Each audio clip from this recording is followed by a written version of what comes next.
All right, let's just jump right into this explainer. If you've ever tried building an AI app and ended up feeling like you're just pasting code together without really grasping how the engine actually works, yeah, you're in exactly the right place. Today, we're ditching the confusing academic jargon. We're swapping it out for clear, highly practical mental models so we can stop debugging blind and start really understanding the mechanics of AI. I mean, have you ever built a chatbot that works perfectly half the time and then suddenly just confidently lies to your users? Or maybe you feed it this massive document and it somehow completely forgets the single most important paragraph. Look, if you're building apps that act unpredictably in production, it is time we take a structured expedition through the 10 concepts that will literally save you weeks of frustration. You absolutely don't need a PhD to get this, you just need the right map. So let's unfold that map. We're going to tackle this in 4 quick phases. Entering the AI jungle, finding the heart of the beast, navigating the hazards and limits, and finally, taming the wild AI. All right, phase 1, enter the AI jungle.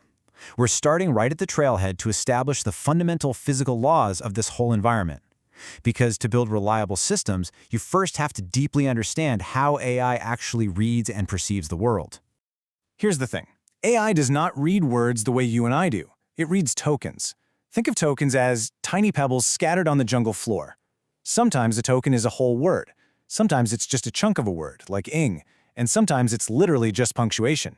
So why does this matter to you as a builder? Well, because these pebbles are the absolute raw currency of AI. Everything you do is priced, limited, and measured in tokens. Your API costs, your rate limits, your context windows, they're all dictated by this one single metric. A great rule of thumb to keep in your back pocket: 1,000 tokens is roughly equal to 750 words. Now, once your text becomes these pebble-like tokens, it gets transformed into numbers. And we call these numbers embeddings.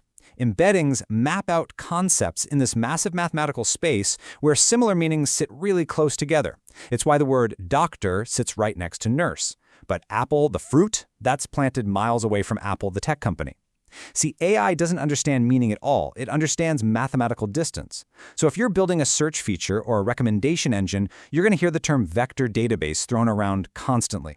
A vector database is literally just where we store these number maps. If your search is giving you garbage results, the embedding model is almost always the very first place you need to debug. So how does this actually turn into comprehension? If Apple can be a fruit or a company, how does the model know which one you mean in a specific sentence? It uses attention. Think of attention as the incredibly sharp eyes of a jungle tiger. It doesn't just lazily scan words left to right. It sees the entire sentence all at once and dynamically connects the dots. In the sentence, "She bought Apple stock," the word Apple pays super high attention to the words bought and stock. So the model instantly knows it's the company. This single idea of dynamic context is quite literally why modern AI works so incredibly well compared to the older tech. Moving on to phase 2, the heart of the beast. Now that we've got a grip on tokens, embeddings, and attention, let's head deeper into the canopy to check out the actual engine powering everything you're building. Every major AI you use today, GPT, Claude, Gemini, you name it, runs on an architecture called the transformer. It takes your raw text, turns it into tokens, maps them as embeddings, runs them through those attention layers we just talked about, and finally, makes a prediction. But here is the massive secret you really need to grasp. It does not spit out full, coherent thoughts. It just loops billions of times per second to predict one single pebble at a time. It guesses a token, adds it to the sequence, and then guesses the next one. That's it! This perfectly explains why longer outputs take more time to generate, and why cutting off the context mid-thought completely ruins the quality of the output. The crucial takeaway here is that large language models, or LLMs, are basically just massive transformers. They're trained on trillions of tokens with one solitary, obsessive goal: predict the next token. They've read the books, the code, Wikipedia, Reddit, but you absolutely must burn this into your mental model. LLMs are not databases. They do not look up answers. They simply predict answers based on the incredibly deep patterns of human language they've absorbed. Once it clicks for you that they are pattern matchers and not encyclopedias, their behavior suddenly makes total sense. Which brings us to phase 3, navigating hazards and limits. We know how the beast thinks now, so we really have to prepare for the practical dangers of the wild. Because if you ignore these hazards, your app is going to fail the second it hits real users. Let's talk about hallucinations, the mirages of the AI jungle. Since we just established that the model only predicts probabilities and never actually verifies hard facts, it will happily, and I mean confidently, complete a pattern that is entirely false. It'll cite academic papers that literally don't exist, it'll invent code functions nobody ever wrote, and it'll spit out fake statistics without a single hint of hesitation. As a builder, you can never, ever use raw LLM output for hard facts in production without building your own layer of verification on top of it. Thankfully, you actually have a control dial for this. It's called temperature. Think of it as the heat of the jungle. It controls exactly how creatively the AI picks that next token. If you leave it at the default setting, usually around 0.7 or 1.0, the model is going to be highly creative, which is awesome for writing poetry or brainstorming marketing copy, but it is absolutely terrible for writing code. If you want safe, predictable, and highly probable outputs, like when you're generating code or doing factual Q&A, you've got to turn that temperature way down to 0.1 or 0.2. It's literally one line of code in your API call, but you have to set it intentionally based on your use case.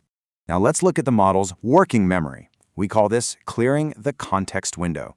This is the absolute maximum number of tokens the model can hold in its head during a single request, and that includes everything: your initial prompt, the chat history, and any documents you upload.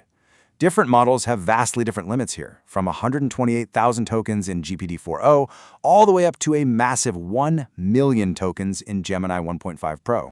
But here's the catch. A massive context window is often a hazard in disguise. It's known as the lost-in-the-middle problem.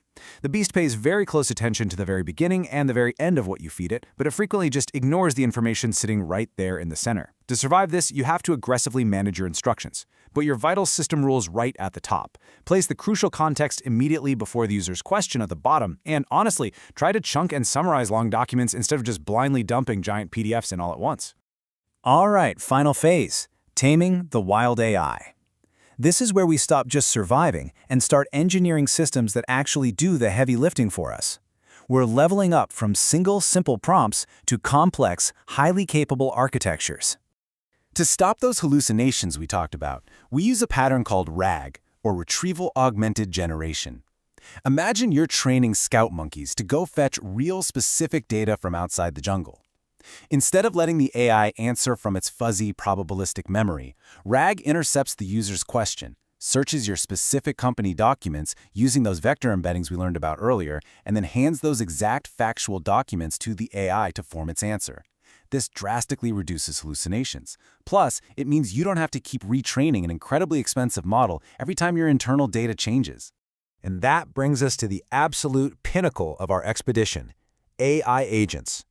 Look, a standard LLM just answers a question and stops. An agent, though, an agent is a continuous loop. You give the brain a goal, and it decides what to do next. It uses tools, which act like its hands to search the web, execute code, or query a database. Then it checks the results and decides on the next step. It just repeats this loop entirely on its own until that overarching goal is totally completed. But here's the sobering reality of building agents, compounding failure rates. It's incredibly difficult because of the math. Think about it. If your agent needs to take 10 steps to complete a task, and the model is highly accurate, let's say succeeding 90% of the time on each individual step, multiplying that 90% across 10 steps drops your overall success rate for the entire task to just 34.8%. This is exactly why your real challenge as a builder isn't just setting up the loop. It is rigorous reliability engineering. You have to build systems that expect failure at literally every single step and know exactly how to gracefully recover from it. Look, if you can connect these 10 concepts into a single mental model, the entire AI ecosystem suddenly makes perfect sense. You finally understand why tokens dictate your costs, why embeddings power your search, how attention and transformers generate text one tiny pebble at a time. You get why hallucination is just a feature of prediction, and how RAG and agents let you actually tame the system. When you grasp all of this, AI stops feeling like unpredictable magic. It finally starts feeling like real, solid engineering. You are no longer debugging blind. You now have the structural foundation to diagnose exactly why your outputs are failing and the architectural patterns you need to actually fix them. So, you've got the map. You understand the underlying engine. You know how to tame the beast. The only question left for you is, what are you going to engineer next?